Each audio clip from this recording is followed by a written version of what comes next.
Do you like Binding of Isaac? What about Stardew Valley? Ever thought about what it'd be like to fuse those two together like a Full Metal Alchemist ritual? Get it? Because cults and rituals and...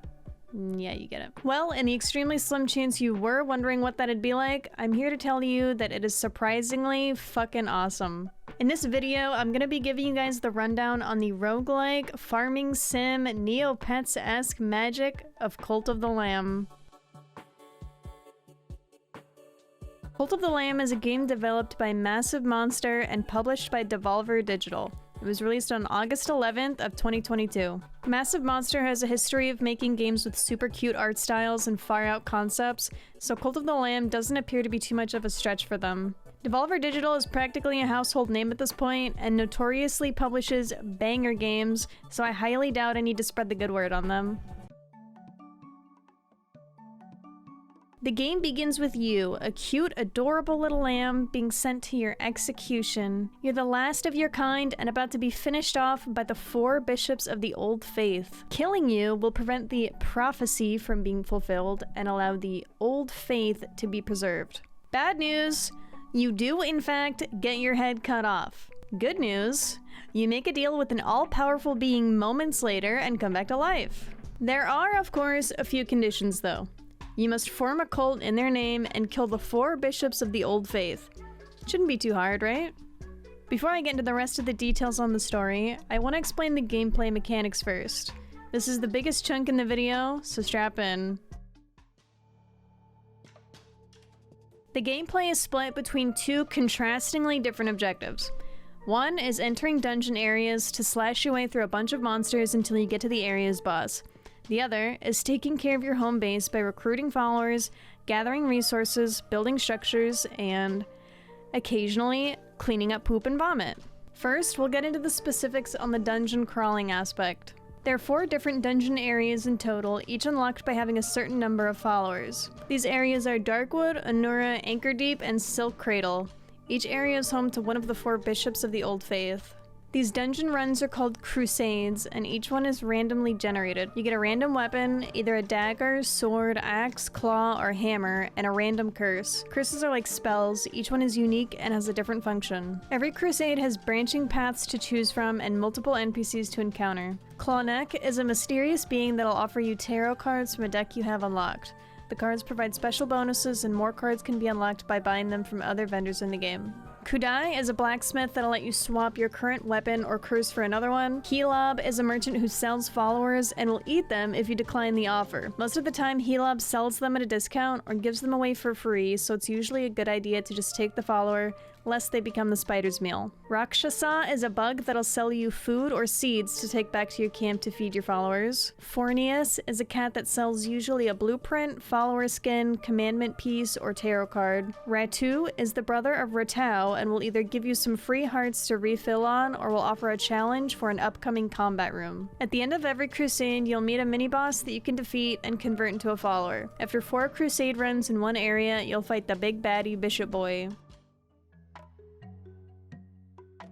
Next, we'll get into the details on the Stardew-like parts of the game. There are 5 main concepts to this gameplay section that I'll break down, and they are faith, followers, food, devotion, and the temple. Faith is the tangible value of how satisfied or unsatisfied your followers are with you. You can think of faith like reputation. Certain actions will increase your faith with the group while other actions can decrease it. If your faith gets too low, your followers will decide to dissent, and then basically they start gathering together to talk shit about you and go on strike. Followers are the lifeblood of the cult. They're essentially the overworked Amazon employees to your Jeff Bezos-esque capitalistic ventures. They gather your resources, build your structures, tend to your farms, and pray to you. This last one is particularly important as your followers' prayers are converted into devotion, which is something I'll explain more in a bit. In order to keep your followers happy, faithful, and willing to work, however, you have to take care of their basic needs, the part that separates us from running our cult like an Amazon warehouse. Keeping them fed, healing their illnesses, and giving them a place to sleep are key to keeping your followers happy.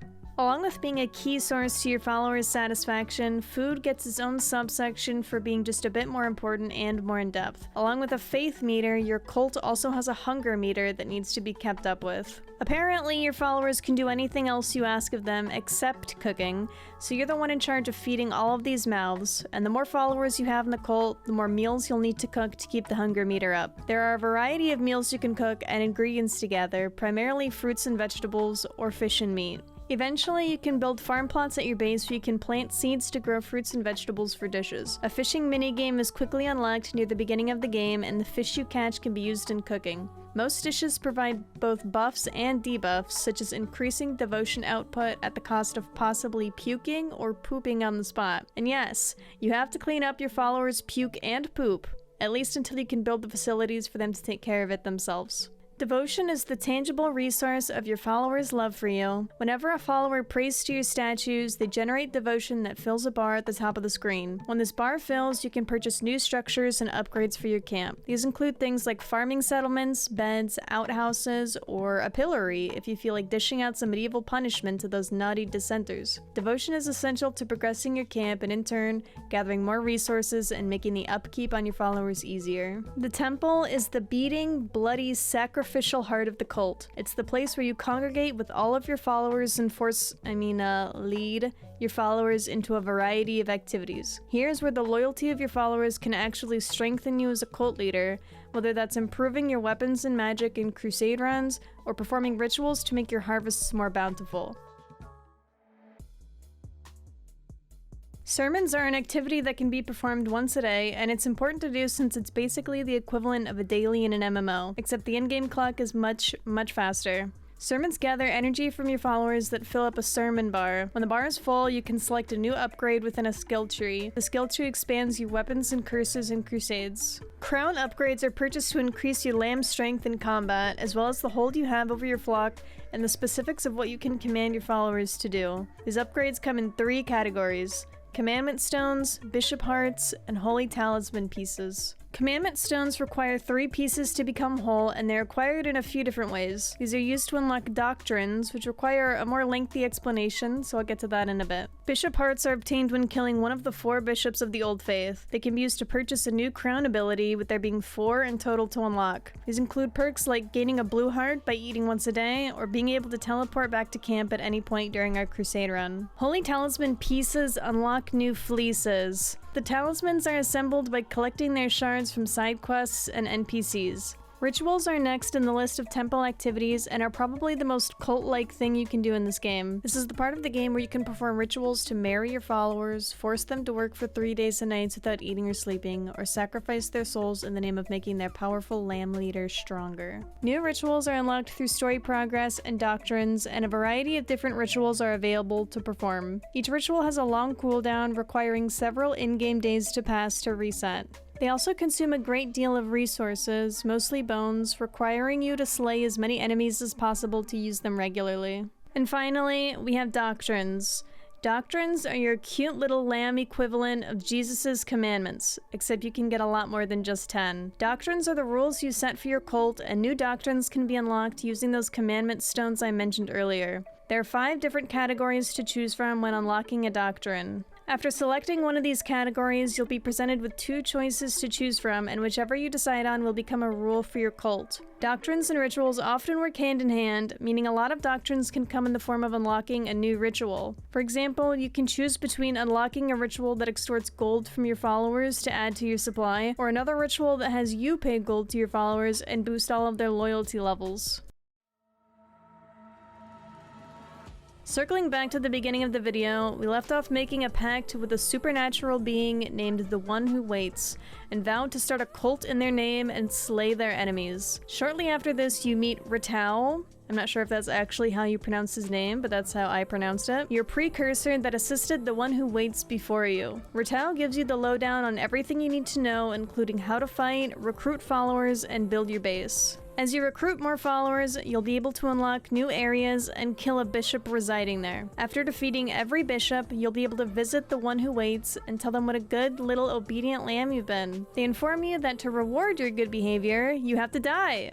You can either refuse or accept this demand. Accepting is a non-ending where your character gets the life sucked out of them and you're booted back to the menu screen to load your save. Refusing the demand initiates the final boss fight of the game against the one who waits. There are 3 phases to the fight. The first phase is a short and simple one where you defeat the boss's 2 underlings, Ball and Aim. After this, you'll enter the second phase. Here you'll begin the fight against the big baddie themselves. The boss will go through a variety of attacks, including sending out spikes and flames that you'll need to dodge. Survive the area-wide attacks and deplete the boss's HP bar and you'll be off to the third phase. The third phase is where it gets spicy. The boss mauled so hard, they split their face open and their 3 eyes pop out of their head to chase you around.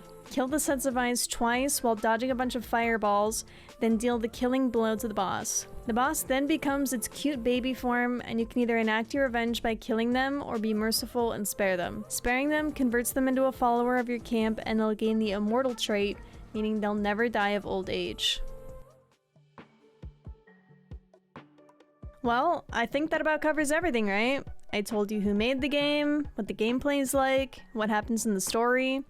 So I guess this is the part where I tell you my personal thoughts on it, if you care about that. After some very long, hard, extensive, painstaking deliberation, I have come to the conclusion that this game fucking rocks.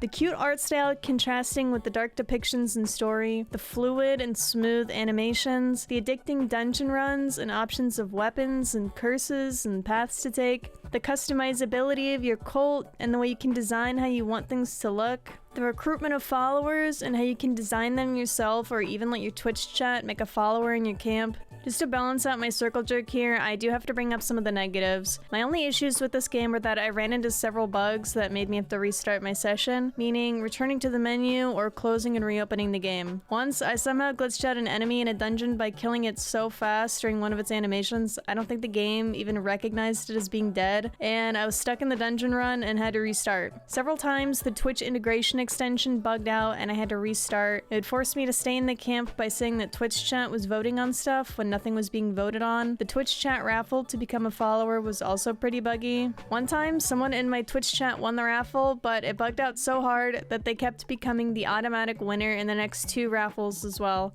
meaning there were 3 copies of them in my camp. A Twitch user is only allowed to make 1 follower for a person's cult so as to give everyone else in chat a chance to make their own. I can't blame them too hard for the Twitch extension being buggy, however, it was pretty annoying having to restart my game several times because of it. That being said, Cult of the Lamb is still fucking awesome, and I cannot stress how much you should buy this game and play it. Devolver Digital simply does not miss with the games they publish, and this game 100% applies as well. I got more than 16 hours of content in my playthrough, and I didn't even unlock all of the collectibles or complete all of the side quests. There is so much replayability value, and $25 for that is well worth it in my opinion. Now go buy the damn game, and you can thank me later.